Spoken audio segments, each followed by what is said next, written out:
Hai anak-anakku semua, bagaimanakah hubungan kita dengan Negara Kesatuan Republik Indonesia di mana saat ini kita tinggal dan hidup di dalamnya? Negara Kesatuan Republik Indonesia terdiri dari beberapa pulau besar, di antara adalah Pulau Kalimantan, Pulau Sumatera, Pulau Jawa, Pulau Bali dan Nusa Tenggara, Pulau Sulawesi, Kepulauan Maluku, serta Papua.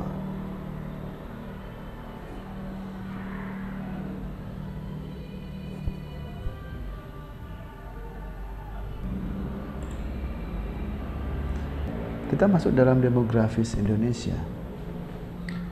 Apa yang dimaksud dengan demografis? Demografis adalah merupakan suatu catatan atau suatu bahasan mengenai penduduk sebagai suatu kumpulan dalam kurun waktu tertentu. Manfaat demografis adalah membantu pemerintah dalam mengevaluasi pembangunan.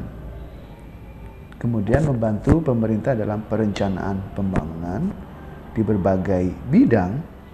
Kemudian memberi data mengenai pertumbuhan ekonomi, memberi data mengenai tingkat kesejahteraan, dan mempelajari kuantitas dan distribusi penduduk, serta mengembangkan hubungan sebab akibat antara perkembangan penduduk dengan aspek sosial lainnya. Dalam demografis Indonesia, Indonesia memiliki 237 juta lebih jiwa.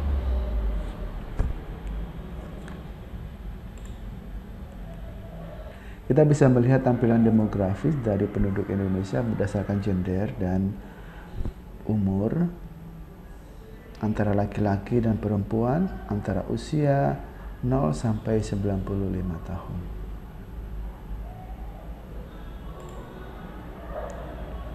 Kemudian, ini adalah contoh demografis Indonesia diambil dari Badan Pusat Statistik pada tahun 2010, hasil sensus penduduk 2010, bagaimana persebaran penduduk di seluruh Indonesia. Ada daerah yang begitu padat dengan penduduk, ada daerah yang begitu renggang dengan penduduk, artinya tidak banyak penduduk di daerah tersebut. Jawa Barat merupakan daerah terpadat, dan Papua dan pulau-pulau di sekitarnya Papua dan pulau-pulau di sekitarnya adalah daerah yang tidak banyak penduduk. Di Indonesia, bahasa yang digunakan sebagai bahasa nasional adalah bahasa Indonesia. Sedangkan di daerah-daerah ada 721 atau lebih bahasa daerah yang tersebar di seluruh Indonesia. Hal ini membuktikan keberagaman yang begitu banyak di Indonesia.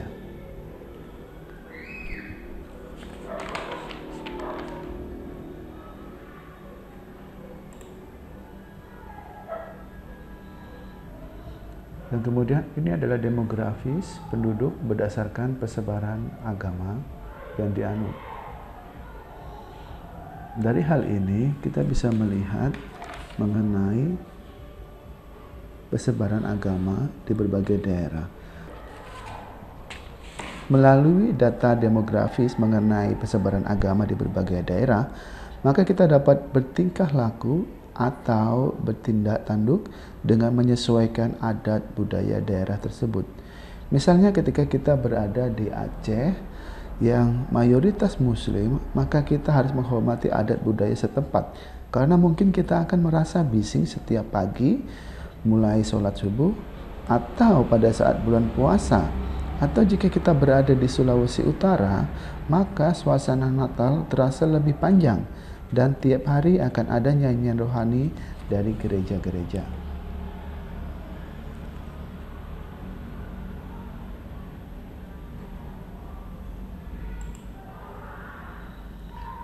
Indonesia terdiri dari berbagai suku di dalamnya. Berdasarkan Badan Pusat Statistik tahun 2010, Indonesia memiliki 1.340 suku bangsa. Hal ini membuktikan bahwa bangsa Indonesia adalah bangsa yang memiliki toleransi yang tinggi, sikap menghargai dan menerima satu sama lainnya sebagai manusia yang berakhlak tinggi. Ini dibuktikan dengan begitu banyaknya keragaman suku bangsa, tetapi mereka tetap bersatu sebagai bangsa Indonesia.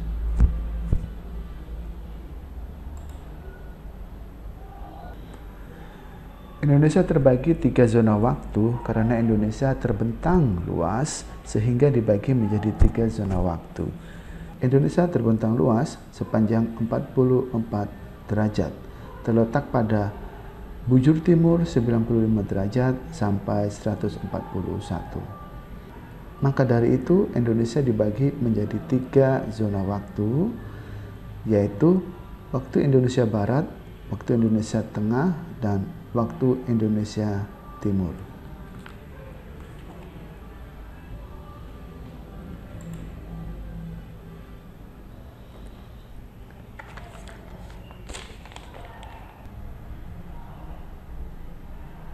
Ibu kota Indonesia saat ini adalah DKI Jakarta, terletak di bagian barat Pulau Jawa. Sebagai ibu kota Indonesia, Jakarta menjadi pusat pemerintahan sekaligus menjadi kota metropolitan yang utama di Indonesia.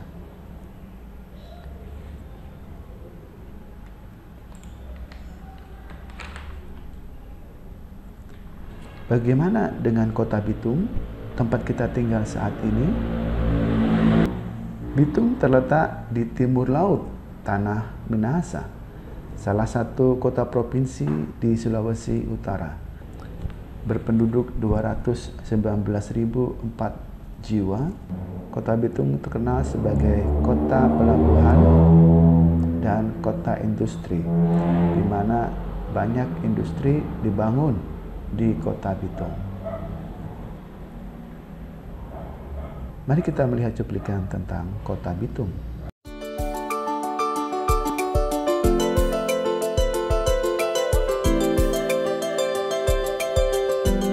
Bitung Bahari Berseri, kota pelabuhan yang terletak di Sulawesi Utara dengan letak strategis ini berbatasan langsung dengan Samudra Pasifik.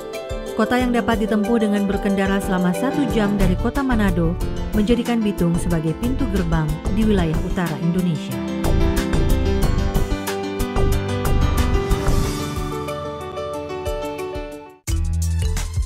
Kota Bitung terletak di timur laut Tanah Minahasa, terdiri atas wilayah daratan di kaki Gunung Dua Sudara, serta sebuah pulau indah bernama Lembe. Sebagai kota industri perikanan serta kota pelabuhan, Bitung berkembang pesat dengan karakter budaya multikultur.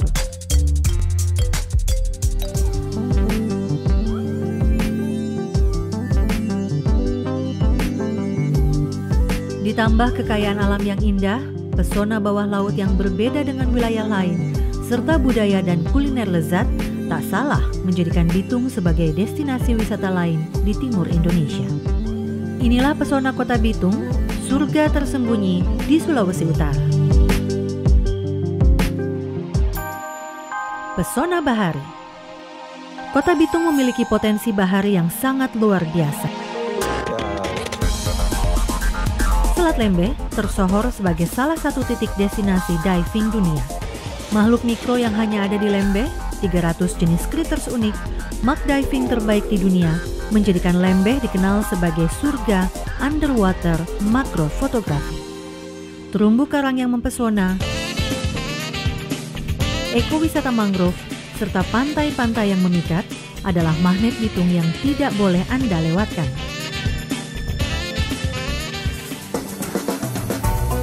Pesona Flora. Datang ke Bitung tidaklah hanya untuk menikmati pesona bawah laut. Mari mampir ke Taman Nasional Tangkoko yang memiliki keanekaragaman hayati. Proses pembuatan minuman alkohol cap tikus menjadi atraksi yang menarik bagi wisatawan yang datang ke Bitung.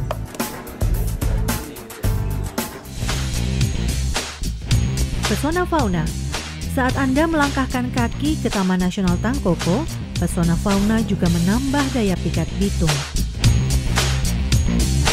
Bahkan Tangkoko juga merupakan tempat tinggal dari dua primata khas Sulawesi Utara yang terancam punah. Apalagi kalau bukan yaki alias makaka nigra dan primata terkecil dunia Tarsius dengan nama latin Tarsius spectrum. Pesona industri. Perkembangan industri di Kota Bitung juga menjadikan kota pelabuhan ini menjadi destinasi wisata alternatif yang memukau. Industri perikanan, industri perkapalan, minyak goreng hingga mie instan memberi dinamika lain bagi geliat Kota Bitung, kota pelabuhan cantik di timur laut Minahasa. Pesona sejarah, religi, dan budaya. Sebagai kota multikultur dan multietnis, ragam budaya Kota Bitung juga menyumbang daya pikat kota ini sebagai destinasi wisata Nusantara. Sempatkan mampir ke Monumen Trikora, Monumen Jepang, Kapal Karam, Mawalurek, Monumen Saverius Dotulong, hingga Air Pram yang merupakan lokasi bersejarah di Kota Bitung. Beragam festival budaya juga kerap digelar berkala setiap tahun, seperti Festival Toa Pekong, Festival Tulude, Ritual Ator Kampung, namun yang paling ditunggu adalah Festival Pesona Selat Lembeh. Festival yang pertama kali diselenggarakan sejak tahun 2009 menjadi hajatan tahunan yang diselenggarakan komunitas nelayan dan pengusaha perikanan Kota Bitung bekerja sama dengan pemerintah Kota Bitung. Festival Selat Lembeh merupakan perwujudan rasa syukur para nelayan dan pengusaha perikanan atas hasil laut yang diberikan Tuhan.